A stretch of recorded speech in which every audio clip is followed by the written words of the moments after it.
شہنشاہ جرمنی نے اپنی فوج کو 10 حصوں میں تقسیم کر دیا تھا۔ سلطان مسعود کی جنگی حکمت عملی اس قدر مضبوط تھی کہ سلجوقیوں نے جرمنی فوج کے 9 حصوں کا مکمل تباہ برباد کر دیا۔ بس ایک حصہ بچا تھا جس کے ساتھ شہنشاہ کانرڈ فرار ہو کر نکیا پہنچا، جہاں شہنشاہ فرانس پہلے سے موجود تھا۔ پھر جب شہنشاہ جرمنی نے صلیبیوں کی بربادی کا حال بیان کیا تو شہنشاہ فرانس کی آنکھوں سے بھی آنسو رواں ہو گئے۔ پھر دونوں حکمران گلے مل کر بہت دیر تک روتے رہے۔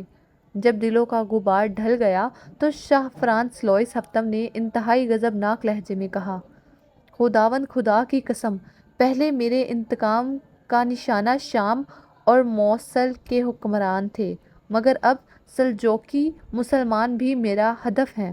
میں سلطان مسعود سے اپنے محترم بھائی شہنشاہ کانرڈ کی شکست و حرمیت کا بدلہ ضرور لوں گا۔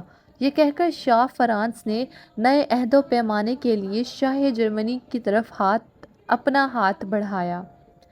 دونوں طرف کے سپاہیوں کا خیال تھا کہ مذہبی غیرت سے سرشار ہو کر شہنشاہ کانرڈ مقدس جنگ میں شریک ہونے کے لیے نیا حلف اٹھائے گا، مگر اس وقت وہاں موجود سپاہیوں کی حیرت کی کوئی انتہا نہیں رہی جب شاہ جرمنی کسی پتھر کے ستون کی طرح اپنی جگہ سخت کھڑا رہا۔ اس کے چہرے پر گہری اداسی چھائی ہوئی تھی۔ آخر شاہ فرانس لوئس ہفتم نے اپنا بڑھا ہوا ہاتھ کھینچ لیا اور ہمدردانہ لہجے میں پوچھا، کیا تمہارے ذہن میں کوئی اور منصوبہ ہے؟ میری آنکھوں میں جرمن سپاہیوں کی لاشیں ہیں اور ذہن میں جلتا ہوا غبار بھرا ہے، اس کے سوا کچھ نہیں۔ شاہ جرمنی کا لہجہ بہت غم زدہ تھا۔ پہلے میں اس المناک واقعے کو بھول جاؤں، بعد میں سوچوں گا کہ مجھے کیا کرنا ہے۔ شعبہ باز سینٹ برنارڈ نے آسمانی مد کا حوالہ دے کر شہنشاہ جرمنی کا مقدس جنگ میں شرکت پر آمادہ کرنا چاہا، مگر شہنشاہ کانرڈ اس قدر دل شکستہ تھا کہ اس نے اپنے مذہبی پیشوا کو بھی جھڑک دیا اور پھر کچھ دن بعد ہی موسم سرما گزارنے کے لیے فلسطینیہ چلا گیا۔ سینٹ برنارڈ کا منصوبہ بظاہر ناکام ہو چکا تھا، لیکن پھر بھی اس نے ہمت نہیں ہاری۔ ایک دن وہ شہنشاہ لوئس سے تنہائی میں اس طرح ملا کہ اس کی آنکھوں سے آنسو بہہ رہے تھے۔ شاہ فرانس نے اپنے مذہبی پیشوا کی یہ حالت دیکھ کر پریشان سا ہو گیا اور سینٹ برنارڈ سے اس کے رونے کا سبب پوچھنے لگا۔ قسمت نے اس ریاکار و منافق پادری کو ایک اور موقع فراہم کر دیا۔ شہنشاہ فرانس کے پوچھنے پر سینٹ برنارڈ کچھ دیر تک ہچکیوں سے روتا رہا، پھر اس نے انتہائی رقت آمیز لہجے میں لوئس ہفتم کو مخاطب کرتے ہوئے کہا، شہنشاہ جرمنی کے اس بزدلانہ فیصلے سے عیسائیت کے وقار و جلال کو شدید نقصان پہنچا ہے۔ مقصد پیشوا اپنے اس بیان کی وضاحت فرمائیں۔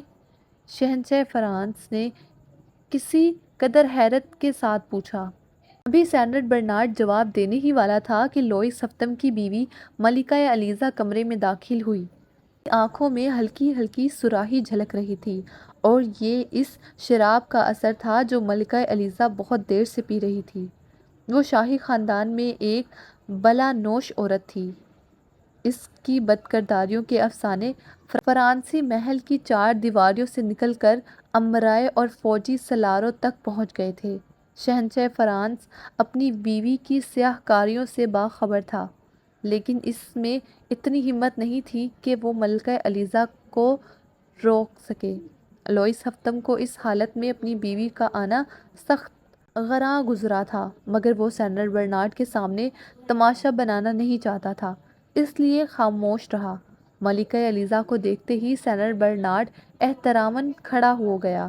اگرچہ ملکہ ایلیزا کو اپنے مذہبی پیشوا کی عزت کرنی چاہیے تھی، لیکن وہ شہنشاہیت کے غرور میں ہر شخص کو اپنے سامنے خم دیکھنا چاہتی تھی۔ ملکہ ایلیزا نے مخمور آنکھوں سے سینٹ برنارڈ کی طرف دیکھا اور مسکراتے ہوئے بولی، بیٹھ جاؤ مقدس پیشوا، بیٹھ جاؤ۔ ملکہ ایلیزا کی آواز شراب کے اثر سے لڑکھڑا رہی تھی۔ شاہ فرانس نے بڑی مشکل سے اپنے غصے کو ضبط کیا اور دربار سینٹ برنارڈ سے مخاطب ہوا۔ مقصد پیشوا، آخر آپ کیا اور کہنا چاہتے ہیں؟ سینٹ برنارڈ نے بیٹھتے ہوئے کہا، شاہ جرمنی کی ناکام واپسی کے بڑے خوفناک نفسیاتی نتائج برآمد ہوں گے۔ فلسطین اور یروشلم کے عیسائیوں کے حوصلے پست ہو جائیں گے اور دوسری طرف مسلمانوں میں نیا جوش پیدا ہو جائے گا۔ شہنشاہ جرمنی کے فرار ہونے سے کیا ہوتا ہے؟ شاہ فرانس لوئس ہفتم نے نہایت متکبرانہ لہجے میں کہا، میں اکیلا مسلمانوں کے لیے کافی ہوں، ہماری جنگی مہم ہر حال میں جاری رہے گی۔ سینٹ برنارڈ کے چہرے پر خوشی کی تیز لہر دوڑ گئی۔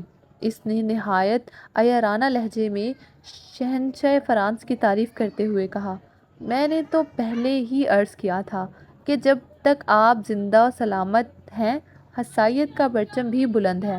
شہنشاہ جرمنی جیسے ہزار حکمران پیٹھ موڑ لیں، مگر آپ جب تک ہیں، میدان جنگ میں موجود صلیبی سپاہیوں کا خون کبھی سرد نہیں ہوگا۔